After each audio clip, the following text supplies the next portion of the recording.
Bueno, bienvenidos a la cátedra de traumatología del Hospital Fernández. Yo soy el doctor Santiago Garbarini y ahora vamos a hablar de lesiones en rodilla, patología ligamentaria. Vamos a hablar de lesiones a nivel del ligamento cruzado anterior, ligamento cruzado posterior, del ligamento colateral lateral, del ligamento colateral medial y de lo que se llama ángulo posterior externo de la rodilla. Vamos a comenzar hablando de las lesiones del ligamento cruzado anterior. El ligamento cruzado anterior, a nivel embriológico, comienza su organización hacia la 8ª semana de desarrollo y está formado por dos bandas, una anteromedial y otra posterolateral. Vamos a ver que su inserción tibial es a nivel de la superficie preespinal de la tibia, para después ir a insertarse a nivel femoral en la cara interna del cóndilo femoral externo.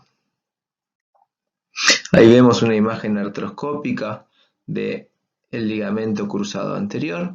Vemos cómo se divide y cómo se diferencian sus dos haces, su haz anteromedial, que se va a tensar en flexión y se va a relajar en extensión, y su haz posterolateral, que va a estar más laxo en flexión y que se va a tensar en extensión. Como mecanismo lesional de este ligamento tenemos principalmente las lesiones en práctica deportiva. El mecanismo más frecuentemente de lesión es la rotación externa en valgo forzado. También puede ser el mecanismo inverso, la hiperextensión con rotación interna. Cuando tenemos una lesión del ligamento cruzado anterior, el paciente se va a presentar con inestabilidad rotatoria anteromedial, con inestabilidad rotatoria posterolateral o con inestabilidad anterior directa. El diagnóstico lo vamos a hacer a través de la anamnesis. El paciente va a referir un traumatismo en práctica deportiva. A veces pueden comentarnos algo acerca del mecanismo de trauma que nos haga pensar en este tipo de lesiones. En la inspección, el paciente se va a presentar con dolor, con tumefacción, va a presentar alimentación funcional y va a tener un choque rotuliano positivo, evidenciando la hemartrosis que genera esta lesión. Vamos a tener maniobras específicas de esta lesión, como la del cajón anterior, la maniobra de Latchman y la de Pivot Shift. Y vamos a necesitar estudios complementarios, como las radiografías, que nos pueden diferenciar una lesión de la espina, del área de la espina tibial, que se comporta como una lesión del ligamento cruzado anterior, pero es una fractura en realidad, y esta se da principalmente en pediatría. Y el gol estándar para este tipo de lesiones lo vamos a tener con la resonancia magnética. A su vez, con la resonancia podemos evidenciar lesiones asociadas como de otros ligamentos, es decir, lesiones multiligamentarias o lesiones meniscales, condrales, etc. Como maniobras tenemos la maniobra del cajón anterior, la vamos a realizar con el paciente boca arriba, con flexión de rodilla de 90 grados, vamos a poner nuestras dos manos a ambos lados de la tuberosidad anterior de la tibia y vamos a imprimir una fuerza hacia anterior. Si la rodilla excursiona en forma comparativa más de 5 milímetros, hablamos de una maniobra de cajón anterior positiva. La maniobra de Latchman es la que se realiza en el campo de juego habitualmente, es similar a la anterior, pero con la rodilla en flexión de 20 grados.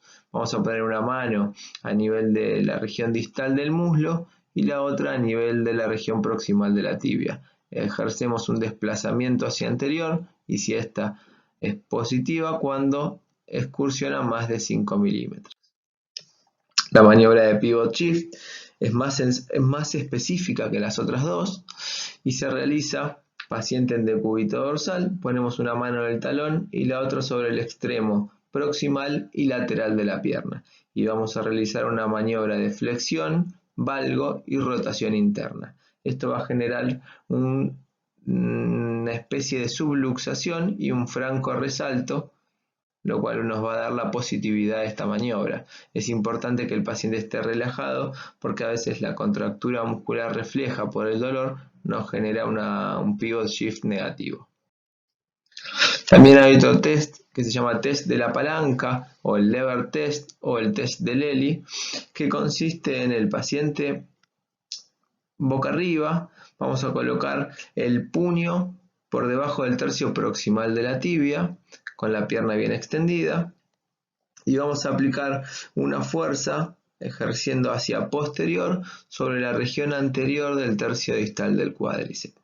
En una rodilla normal, con un ligamento cruzado anterior competente, el pie se va a levantar al ejercer la fuerza sobre el cuádriceps, ya que el ligamento cruzado anterior actúa a modo de palanca levantando la tibia y el pie. Si el ligamento cruzado anterior está desgarrado, el pie no se va a levantar, ya que el ligamento cruzado anterior no va a transmitir la fuerza hacia la tibia. Y esta es la maniobra más específica de todas. Para el diagnóstico por imágenes, el gold estándar, como les había mencionado, es la resonancia magnética. Vamos a tener signos directos e indirectos a nivel de la resonancia. El signo directo es la evidencia de la lesión del ligamento cruzado anterior. Principalmente el ligamento cruzado anterior se lesiona en su inserción femoral, entonces lo que vemos principalmente es la amputación o la pérdida de continuidad en alguna parte de su recorrido. Y como signos indirectos vamos a encontrar la laxitud a nivel del ligamento cruzado posterior, es el famoso signo del 7, y también podemos evidenciar edema óseo en el compartimento externo, que nos habla del mecanismo de estrés en valgo forzado. Una vez que hicimos diagnóstico, tenemos que tomar la decisión de cómo vamos a tratar a este paciente. Para eso vamos a tener en cuenta la edad, el nivel de actividad, el nivel de demanda y el tipo de lesiones asociadas. Como concepto, la lesión del ligamento cruzado anterior en un paciente activo es eminentemente quirúrgico. Hay diferentes tipos de cirugías en base a si vamos a hacer 1 o 2 injertos, es decir, simple banda o doble banda, y hay diferencia también en base a la selección del injerto que utilicemos. Los dos injertos que más se utilizan normalmente es el hueso tendón hueso o HTH o el injerto seleccionado de los isquiotibiales, semitendinoso y recto interno. También se puede utilizar injerto del tendón cuadricipital o se puede usar injerto de donante cadavérico, es decir, aloinjerto. Como pasos en la cirugía consiste en realizar una plástica del ligamento cruzado anterior, se hace mediante artroscopía y se van a realizar diferentes túneles a nivel tibial y a nivel femoral para poder reproducir lo más anatómico posible el ligamento cruzado anterior lesionado. Ahí vemos una imagen de la formación del túnel tibial mediante una guía de clave. Ahí podemos observar la visualización anatómica en el momento del túnel tibial, utilizando esa guía que nos permite ubicar la zona donde se inserta a nivel de la superficie preespinal de la tibia el ligamento cruzado anterior. A nivel femoral, vamos a generar el túnel femoral también de una manera anatómica mediante la utilización de guías asistidas por artroscopía. Estas son radiografías posoperatorias. Una vez realizados los túneles, lo que uno realiza es el pasaje del injerto y la fijación con diferentes sistemas, ya sean a nivel femoral fijaciones corticales o interferenciales, y a nivel tibial utilizamos tornillos interferenciales y o grapas. La rehabilitación de estos pacientes consiste en alrededor de 4 etapas. La primera etapa va a ser de manejo del dolor, tratamiento antiinflamatorio que dura alrededor de 3 semanas, donde el paciente puede estar con un inmovilizador y utilizando muletas para calmar la molestia. Después de eso comienza progresivamente con ejercicios isotónicos, isométricos, primero de cadena cerrada, para luego comenzar a partir del tercer mes aproximadamente con ejercicios con progresión del impacto en forma muy paulatina, y el alta definitiva se da alrededor del octavo mes, cuando el paciente ya recuperó el 90% de su fuerza, sin signos de inestabilidad, y ya se generó la neoligamentización del injerto colocado. Vamos a lesiones del ligamento cruzado posterior. Como repaso anatómico, el ligamento cruzado posterior está formado por dos haces, un haz anterior más voluminoso y un haz posterior. La inserción femoral del cruzado posterior es en la región posterior de la superficie lateral del cóndilo interno, y la inserción tibial es a la altura del cuerno posterior del menisco lateral, en íntima relación con la superficie retroespinal. Esta lesión nos va a generar inestabilidad en la rotación interna con la rodilla en extensión y inestabilidad posterior directa. El mecanismo lesional más frecuente es la traslación posterior de la tibia sobre el fémur, como por ejemplo en un traumatismo directo sobre la tibia proximal. El diagnóstico lo vamos a hacer también con la anamnesis, relatando el trauma. La inspección nos va a dar dolor, tumefacción, limitación funcional. Vamos a tener hemartrosis también. Tenemos maniobras semiológicas para detectar esta lesión, como el cajón posterior, el test de Guthrie y la prueba activa de cuádriceps. Y como estudios vamos a tener las radiografías con y sin estrés y la resonancia magnética. Ahí tenemos una imagen del cajón posterior que es similar al cajón anterior, la misma posición, rodilla en flexión de 90 grados, y lo que vamos a imprimir es una fuerza a nivel posterior de la rodilla. De esa manera evidenciamos la lesión del cruzado posterior.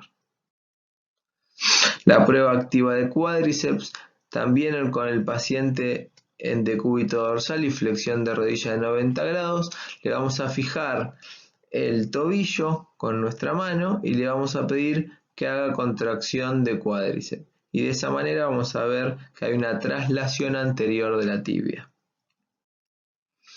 La prueba de la caída hacia atrás, al paciente le vamos a hacer una flexión de cadera y de rodilla de 90 grados y le vamos a sostener el miembro desde el talón con nuestra mano y vamos a ver que la pierna se va hacia el recurvatum.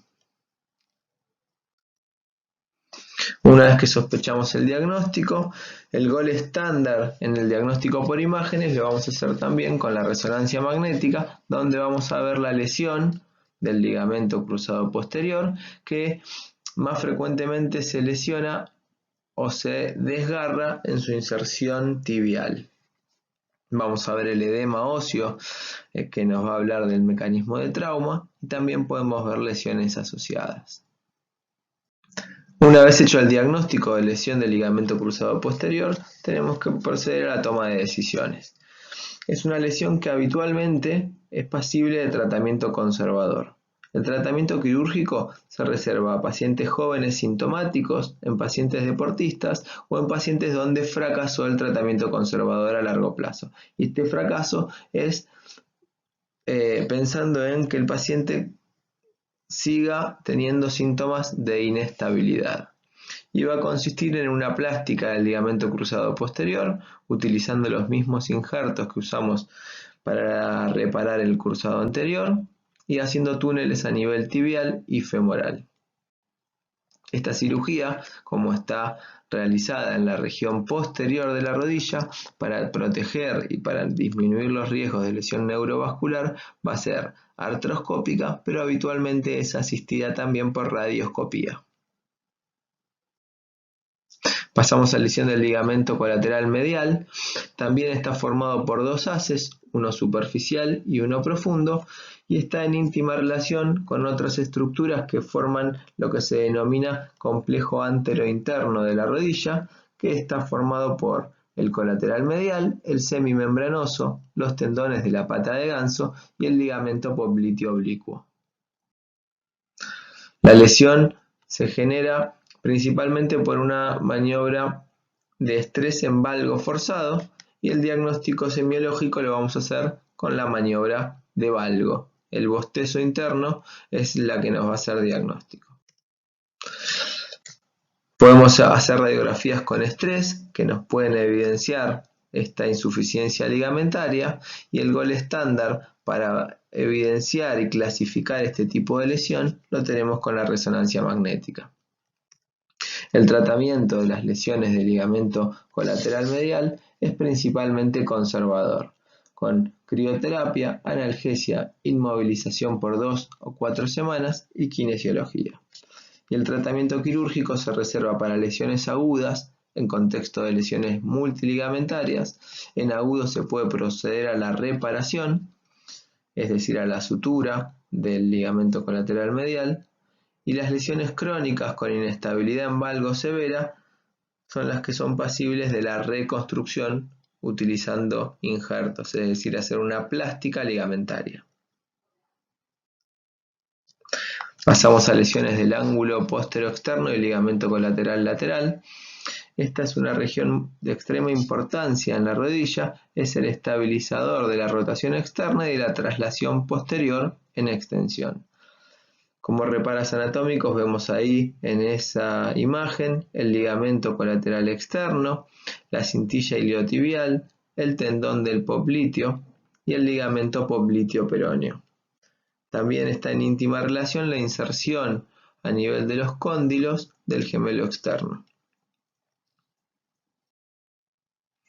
El diagnóstico semiológico de lesión del ligamento colateral lateral va a ser con la maniobra de varo, es decir, un bostezo externo, y el diagnóstico semiológico patognomónico de la lesión del ángulo postero externo es la maniobra del dial test, como evidenciamos en esa imagen de la derecha, donde vemos que la rodilla lesionada con el paciente boca arriba, con flexión de cadera y de rodilla de 90 grados, lo que vamos a hacer es una rotación externa de la tibia y vamos a ver que en forma comparativa que la rodilla lesionada excursiona más hacia externo, es decir, tiene una rotación externa más acentuada que la rodilla sana. El diagnóstico por imágenes lo vamos a tener dado por la resonancia magnética, donde vamos a ver las lesiones del ligamento colateral lateral, como vemos a la izquierda de la pantalla, y también podemos tener lesiones del tendón del popliteo y del popliteo peroneo, como vemos a la derecha de la pantalla.